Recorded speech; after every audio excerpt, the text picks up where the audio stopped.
Authors Over 50, Writing in Life's Sweetest Third. Authors Over 50's weekly podcast celebrates writers and their journeys to publication.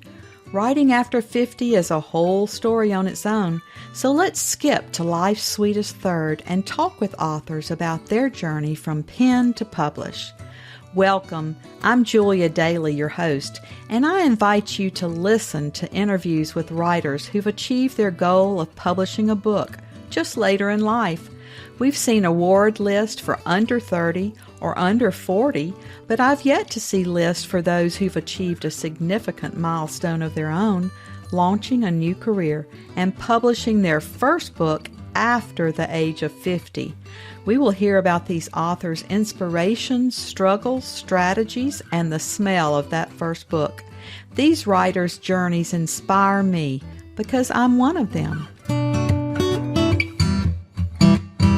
My guest today was the caregiver for her husband who suffered from multiple sclerosis. As his disease worsened, he progressed from dragging one foot when walking to being confined to a wheelchair, unable to move his legs. During his illness, my guest learned the hard lessons of caregiving, and their love and intimacy grew. In one of the poignant scenes from her book, her husband had an encounter with dragonflies, an experience that gave him hope and strength for the future. Her memoir, Watching for Dragonflies, A Caregiver's Transformative Journey, offers inspiration and companionship to caregivers as they learn how she countered adversities and gained guidance through dreams, spiritual practices, and psychological growth. Welcome to Authors Over 50, Suzanne Marriott. Thank you very much. I'm delighted to be here. Suzanne, our opening question on Authors Over 50 is always, so what took you so long to write a book? Well, as you mentioned, I was the caregiver for my husband, and he suffered from multiple sclerosis for 10 years. And so during that time, I kept journals, 12 overall, and they were very thorough and detailed. So it wasn't until after his death, and I did have a therapist. I was taking my journal entries to her and reading them, and she said, I think these would be useful for other caregivers. So consider writing a book. And so it took me that long after my husband's death, quite some time after that I actually started writing a book based on my journals. And I wrote for many, many years and revised and so forth. So that's what took me so long. It just wasn't the right time. And then I had to integrate everything that had happened and finally turn it into a book. Well, the grieving process continues, I know, but you needed to put a little distance between that and the poignant memories, I'm sure, in your book. Definitely, yes. And even now, when I read some passages, I tear up. I'm sure. Yeah. Well, you truly gave all during your husband's life, and this is a story that seems to play out every day across the world with elderly parents, spouses, and even children. How did you create a loving environment, even though it was such a difficult situation? Well, throughout our marriage, we had power struggles, arguments. And I realized that when my husband was diagnosed with MS, that had to change. Our environment had to be more peaceful, more loving, more accepting, more trustful. And I worked on that. And one of the things I worked on was becoming less reactive and more responsive, so that I responded appropriately to situations rather than reacting from old patterns. And there were old patterns that went back to my childhood. And of course, I was also in therapy, which helped. And as I changed, my husband changed, and because the situation changed. So gradually over time, we built up trust, our love increased, our intimacy increased, and it became a shared journey. Well, that's a message for all of us, not just caregivers. And, all of us in marriages and partnerships need to learn from that message. Well, it wasn't easy, but it was certainly worthwhile. Once you wrote the book, how did you proceed? Did you search for an agent, decide to choose a hybrid, a small press, or did you self-publish? Well, and originally, I was looking to go the traditional route. I looked online for an agent. I subscribed to Writer's Digest, so I read their articles, and they always have a featured agent. Um, I don't think I actually queried one of those, but it was inspirational. And so I did do some querying on my own of both agents and publishers who accepted unsolicited queries.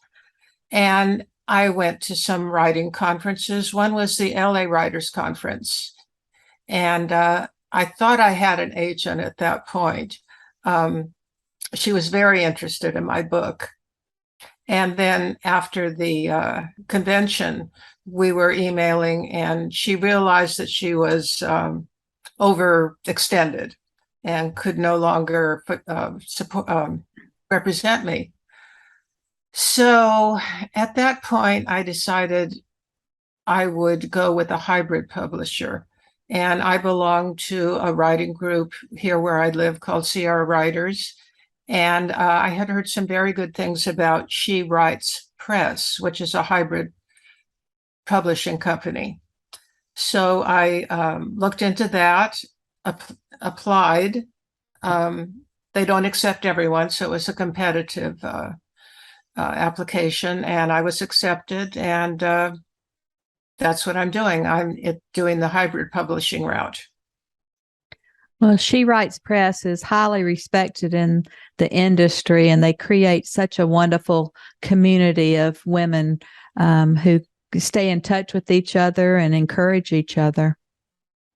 I found that to be true. We have private Facebook groups where we're called a cohort group, those of us who are publishing at the same time. So we put up out questions, answers, comments of things that are relevant to each one of us, but often to all of us. And so it's a very supportive environment. Brooke Warner is the publisher, and she's wonderful. I have a project manager, as do all of us, who sees us through the whole process. So she's always available by email, and I had no idea really how complicated and time consuming this was going to be, but I know now. So I'm really glad to have my project manager shepherding me through this whole process. It's so nice to have a partnership, and that sounds like a wonderful structure to have support you. Yes, I really appreciate it. You mentioned writing journals. Had you always been a journal writer? A lot of our writers have kept journals since they were children, or did you just start when your husband became ill? No, I always, as far back as I can remember, it was a diary when I was younger, especially in high school. I read some of those entries. It's fun to go back, but so I've always been a writer, either in journals or writing poetry, writing just essays, or just whatever comes into my head. I love to write. I was at one point a grant proposal writer too, for my school district. That was what I did I was a teacher, and at the end of my career, I was the grant proposal writer for my district, and very successful, I'm happy to say.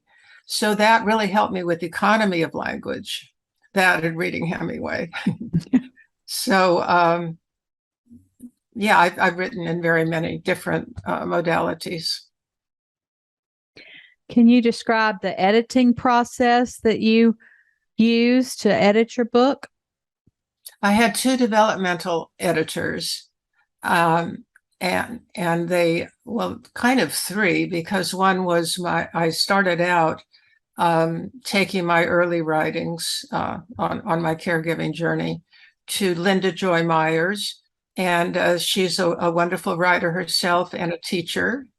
And so I started out bringing my writings to her. It was a very small group that she had meet in her house. And so that began my journey of writing this into a coherent book. And then I had a developmental editor. We communicated back and forth through track changes. And she helped me a great deal, especially with things like, well, where are we in time here? Bring your reader up to speed here. And she was very helpful with many of the details. And then I twice have been to San Miguel de Allende for writing workshops and conferences. And I spent about a month there working, taking classes. And one of them was with a woman who I later hired to be a developmental editor. So she helped me more in crafting my book. And then after that, I actually did some more changes and ended up with the book that will be published. Well, I've always wanted to go to that location in Mexico. I just hear that it's just wonderful with all the craftsmen and artists and expats who live there now. Yes, it's a wonderful place to visit. And they do have a writing convention every year. Was there anything that you edited out of your book that didn't make the cut? Some things I found to be extraneous that didn't really move the book forward, that didn't really need to be there. But for pretty much, I didn't cut much. One of the things I left in were my mistakes, because all caregivers are going to make mistakes. And so I whitewashed nothing. I just laid it all out there with my mistakes, my vulnerabilities, my thoughts of negative thoughts, all those things. I didn't cut any of that because I wanted to be human. I wanted to appeal to other caregivers and let them know that what I could do, if I could do it with all my vulnerabilities and mistakes, they could too. And I learned from those mistakes. I think that's so important to really show the raw side of things and not sugarcoat them, because that's exactly what those other caretakers are going to go through. So I'm sure they really appreciate your vulnerability and your candor there. Well, thank you. Set us up a section to read from your book so that we can hear your tone and voice. Okay, I think I'd like to read the part about dragonflies to show how central they are and why they're included in my title. So this selection comes at a time when Michael, my husband, was walking with two canes. Well, actually, they were two hiking poles because we used to hike. So he used his hiking poles. His legs were compromised. He had difficulty walking, could not walk for a long period of time, but he did use those two hiking poles. His arms still worked. And he had many, many remissions. So during that time, we took trips and we did fun things. And at one point, we bought a small RV secondhand. And so this was on a trip in our RV when we traveled up the coast of California. And we stopped on the Eel River.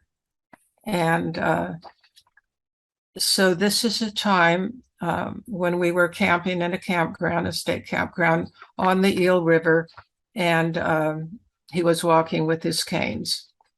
We spent the majority of our time on the river. Michael finds that as long as most of his body is covered by cool water, he does well. In fact, he even feels he can walk almost normally because the water keeps his legs cold and his body temperature down.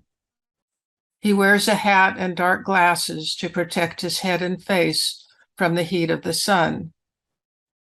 The river is a fairly short distance across at this point, and Michael can easily walk to the other side on his own without using his hiking poles.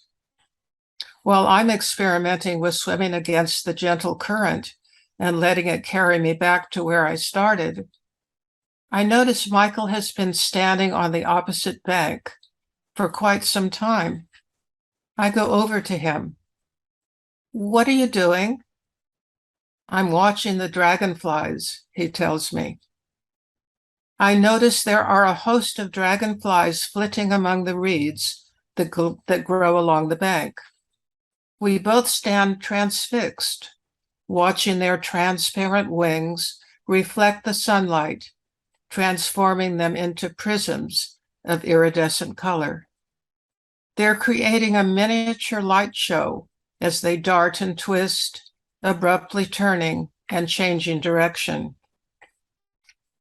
There, standing side by side in the still water, our bodies touch and our love flows gently between us. Despite his disability, he has walked across the river on his own, and he's excited to share his reward with me, the wonder of dancing dragonflies. In the years to follow, dragonflies will become a powerful symbol for Michael, a transformative symbol of strength and renewal, a symbol of being whole. That's very lovely, Suzanne. Thank you. Does your family support your career as a writer? What did they think about this book? Well, unfortunately, my parents are deceased. I have 3 stepchildren that were from Michael's first marriage, and they lived with us from the time they were 4, 7, and 10. There was a mixed reaction, as often happens when one writes a memoir. So only one of those 3 stepdaughters, wants to be in the book or is okay with being in the book. The other 2 would prefer not to, although I refer to them very generally towards the end and at the very beginning. They don't figure really individually in the book, but the youngest one does. She was a great help to me. They were all a great help to me during this time.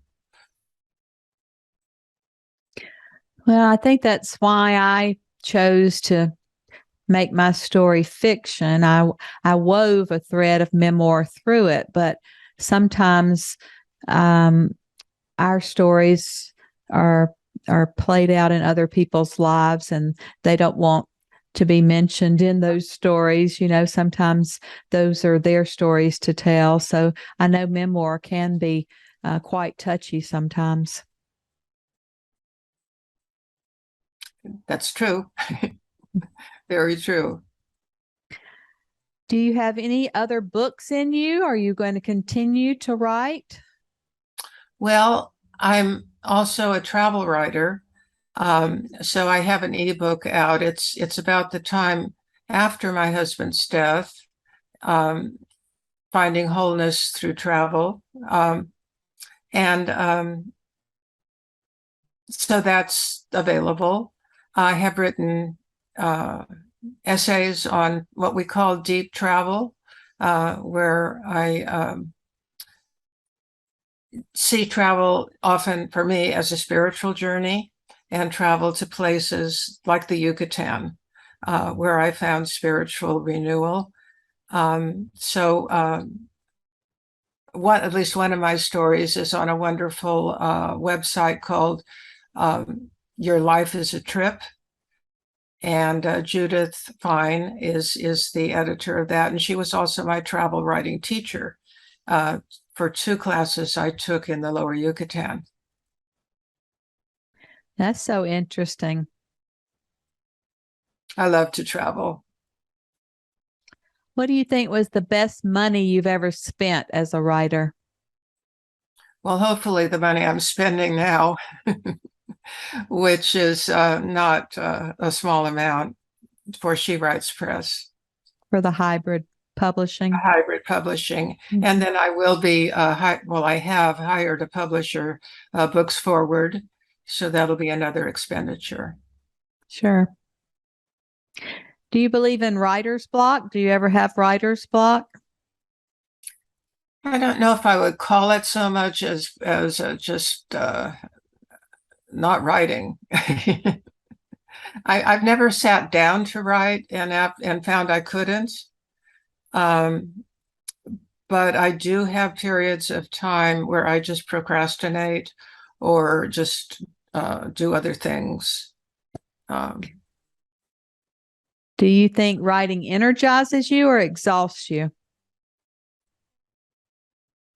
Well, it's satisfying. So I suppose I would say it's energizing. Grant writing used to exhaust me because working with deadlines, although I do work best with deadlines. No, I find writing a very positive experience. I did grant writing in a career as well. And sometimes you get so excited about it because it's kind of like hitting the lottery when you win one of those grants. It's wonderful. It's especially working for the school district. And it was so wonderful, the advantages and enrichment it brought to the students and to the teachers. So it's very rewarding. Well, Suzanne, our last interview question is always, our writers over 50 are quite unique. Do you have any advice for writers 50 and above? Well, I would say it's not too late. And if you have a message that you want to get across, do it. Don't let naysayers stop you. You have to tune into your own inner wisdom. And also revise. Very true and very good advice. And we just thank you for paying it forward, for using your personal experience to help other caregivers. We're all at that age now where we're going to either be a caregiver or need a caregiver. And so we just appreciate your willingness to put your experience out there. So thank you so much. And thank you for being with us today, because now we can say you're one of our authors over 50. Well, thank you so much for this opportunity. I've really enjoyed it.